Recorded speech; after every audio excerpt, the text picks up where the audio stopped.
வணக்கம், வணக்கம். அருண் தமிழ் உறவுகளே எப்படி இருக்கீங்க? ஸோ ஓட்டிங் அனாலிசிஸ் நம்ம பார்க்க போறோம். Bigg Boss Tamil voting week 15 102வது நாளோட ஓட்டு. பட் 102வது நாள் கம்ப்ளீஷன்ல நமக்கு வந்த ஓட்ட தான் பேசுறோம்.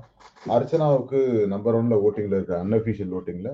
பட் அஃபிஷியல் ஓட்டிங்கும் கிட்டத்தட்ட அப்படிதான் இருக்குனாலும், அஃபிஷியல் ஓட்டிங்ல ஒரு காம்படிஷன் இருக்கு அப்படிங்கிறாங்க. அது ஒரு ப்ரொபோர்ஷனேட் அஃபிஷியல் ஓட்டிங் நமக்கு கிடைச்சிருக்கு. பட் அதுவும் பார்த்துடலாம். 2மே டிஸ்கஸ் பண்ணலாம். பட் அர்ச்சனாவுக்கு வந்து ஒரு காம்படிஷன் இருந்தாலும், வீட்டுக்குள்ள வந்து சில போட்டிகள் இருக்கு. அதான் மாயா வந்து ஜோவிகாவால் வற்புறுத்தப்பட்டு அவங்க மன்னிப்பு கேட்கலாம் வச்சாங்க. மன்னிப்பு கேட்க வைக்கிறது சரியா? தப்பா? அப்படிங்கிற ஒரு விஷயம்லாம் போயிட்டு இருக்கு. ஒரு பக்கம் அதேபோல பூர்ணிமா வந்து, "நீ வந்து அர்ச்சனாவ தனியா விட்டுறாத. தனியா விட்டீன்னா அது உனக்கு ஆபத்து." அப்படின்லாம் சொல்லிட்டு இருக்காங்க. அது சரியா? தப்பா? அப்படின்லாம் நம்ம பார்க்கணும். இன்னொரு முக்கியமான விஷயம் என்னன்னா, அர்ச்சனா வந்து பிராவோ கிட்ட பேசிட்டு இருந்தாங்க. அது எத்தன பேர் கவனிச்சீங்கன்னு தெரியல. பிராவோ வந்து அவங்க அந்த இதுதானே சொன்னீங்க, புல்லி கேங்ன்னு சொன்னதுக்கு வந்து உன்ன இது பண்றாங்க. நீ அவள்ட்ட ஒரு தடவ சாரி கேட்டல விட்டுரு அதெல்லாம். இனிமேல் கண்டுக்காத விடு. நாங்கலாம் இருக்கோம்ல, நாங்க பார்த்துக்கிறோம். இன்னும் 1 நாள் தானே. இன்னும் 2 நாள் மேக்ஸிமம். அதுக்கப்புறம் நீ வெளில வந்துரு. வெளில வந்து பேசிக்கலாம் அப்படின்ட்டாரு. ஸோ அது நல்லா இருந்தது பார்க்கறதுக்கு. ரொம்ப சூப்பரா இருந்தது. பட் அந்த அப்சர்வேஷனும், அந்த பிராவோவோட இதுவும் நான் ஆறுதல் சொன்ன விதமும் நல்லா இருந்துச்சு. பட் மாயாவ பொறுத்தவரைக்கும் மேனிபுலேட் ஆயிட்டாங்க. 4 நாள் அவ்ளோ குளோஸா அர்ச்சனா, "நீ இல்லாம என்னால இருக்க முடியாது. நீ வா, அங்க போ, இங்க போன்னு." அதேபோல இன்னொரு விஷயமும் சொன்னாங்க. "பூர்ணிமா, நீ இருக்கிற இடத்துக்கு அவ வரணும்னு பார்க்கிறா." அப்படின்னாங்க. "அப்படியா? ஐயோ! நான் விட்டுக் குடுக்க மாட்டேன்." அப்படின்னாங்க. அதாவது அந்த விஷயத்த இனிமேல் வந்து யோசிக்க மாட்டாங்க அர்ச்சனா அப்படிங்கிறது தான் உண்மை. ஸோ இந்த உண்மை எல்லாருக்குமே புரிஞ்சிருக்கும்னு நெனைக்கிறேன். ஸோ அர்ச்சனாவுடைய ஓட்டு வந்து இதுல எந்த வகையிலும் பாதிக்கல அப்படின்னு தான் எனக்கு தோணுது. பட் அஃபிஷியலா நான் அஃபிஷியல் எடுத்ததுமே நம்பர் 1ல தான் இருக்காங்க அர்ச்சனா அப்படிங்கிறது தான். But let's see.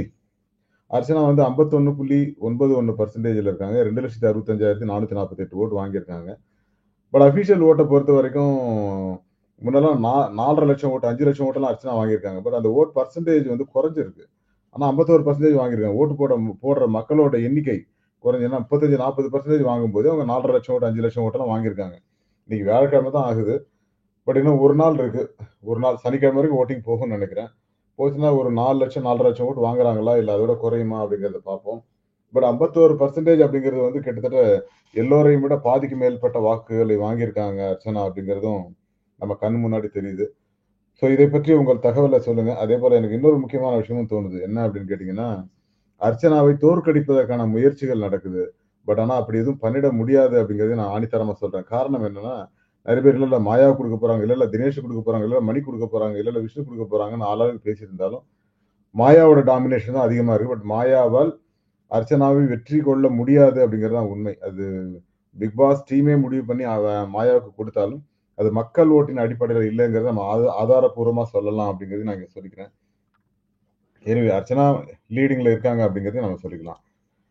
ஸோ 2வது இடத்துல இருக்கிறவர் மணி. மணிக்கு வந்து 15.88% இருக்காரு. 81,217 ஓட்டு வாங்கியிருக்காரு.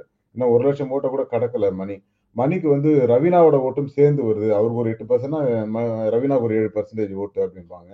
ஸோ அந்த வகையில தான் இவர் 2வது இடத்துக்கு வந்துட்டாரு. நான் அடிக்கடி சொல்லுவேன். 2 அதாவது ஒரு ஜோடியா இருக்கிற 2 பேர் உள்ள அனுப்பிச்சா இந்த மாரி பாதிப்புகள் வரும். அடுத்தவங்களோட ஓட்ட பாதிக்கும். அடுத்தவங்களோட வெற்றிய பாதிக்கும் அது அப்படின்னு நான் நெறைய சொல்லியிருக்கேன்.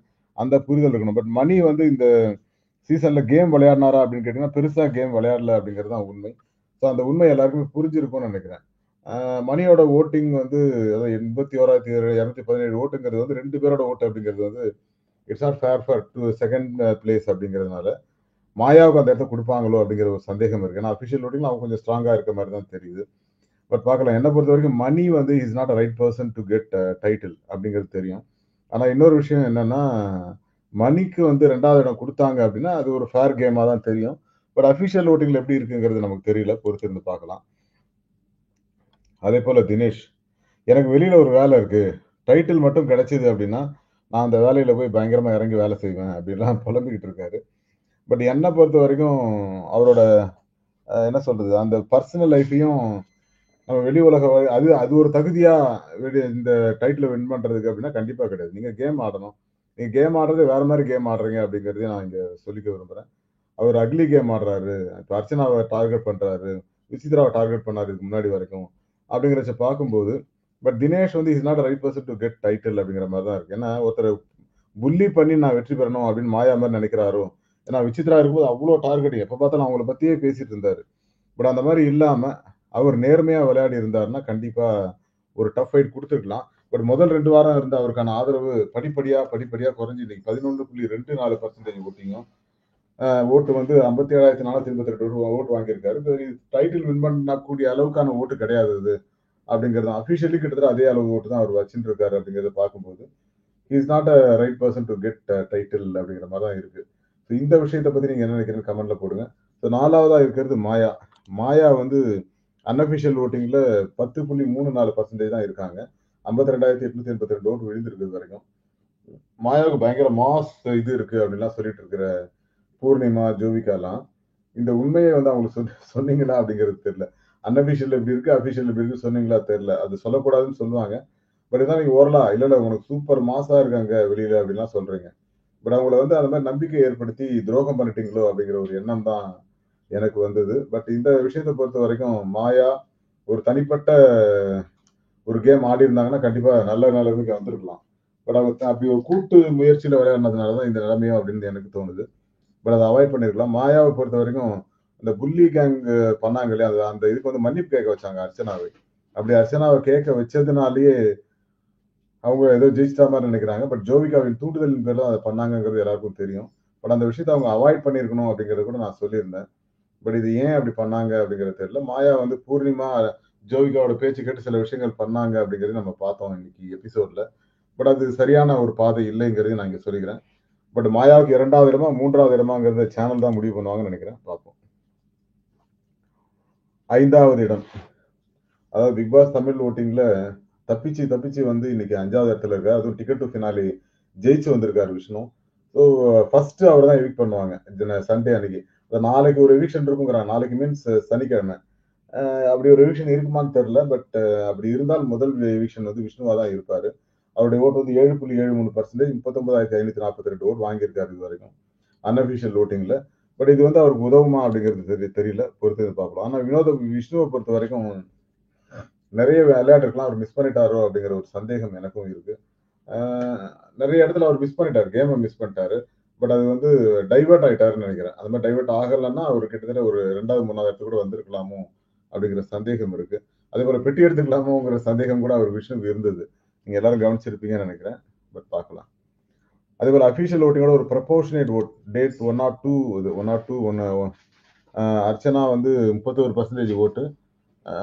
கிட்டத்தட்ட முதல் இடத்துல தான் இருக்காங்க. 2வது வந்து மாயா இருக்க மாதிரி காட்டுறாங்க 28%ல. பட் அபிஷியல் ஓட்டிங் மட்டும் மாயாவுக்கு ஏன் இவ்வளவு விழுது அப்படிங்கிற சந்தேகம் எனக்கும் இருக்கு. அதே போல மணி 22% 3வது இடம். தினேஷ் 12% 4வது இடம். 7% ஓட்டுல இவர் விஷ்ணு வந்து 5வது இடத்துல இருக்காரு. இதன்படி பாத்தீங்கன்னா விஷ்ணு முதல்ல எவிக்ட் செய்யப்படுவார். அதுக்கப்புறம் தினேஷ், அதுக்கப்புறம் மணி. ஸோ அர்ச்சனா, மாயா ஸ்டேஜ் ஏறுவாங்க. அவங்க 2 பேர்ல யாராவது ஒருத்தருக்கு வந்து கப்பு குடுப்பாங்கங்கிற மாரி தான் அபிஷியல் வோட்டிங் சொல்லுது. பட் நாளைக்கு நமக்கு ஃபைனலா ஒரு அபிஷியல் வோட்டிங் வரும். நாளைக்கு சாயந்தரம் ஒரு 5, 6 மணிக்கா வரும். அப்படி வந்ததுன்னா அதுல நம்ம ஓரளவுக்கு கெஸ் பண்ணிடலாம் அப்படின்னு நினைக்கிறேன். ஸோ இந்த வோட்டிங் உங்களுக்கு பிடிச்சிருந்தா எல்லாரும் லைக் பண்ணிட்டு சப்போர்ட் பண்ணுங்க, சப்ஸ்கிரைப் பண்ணுங்க. உங்க நண்பர்களுக்கும் ஷேர் பண்ணுங்க. அதே போல நம்ம சேனல்ல மறக்காம சப்ஸ்கிரைப் பண்ணிட்டு பெல் பட்டன் அழுத்தி பாருங்க. நன்றி மக்களே. Thank you all. Bye to everyone.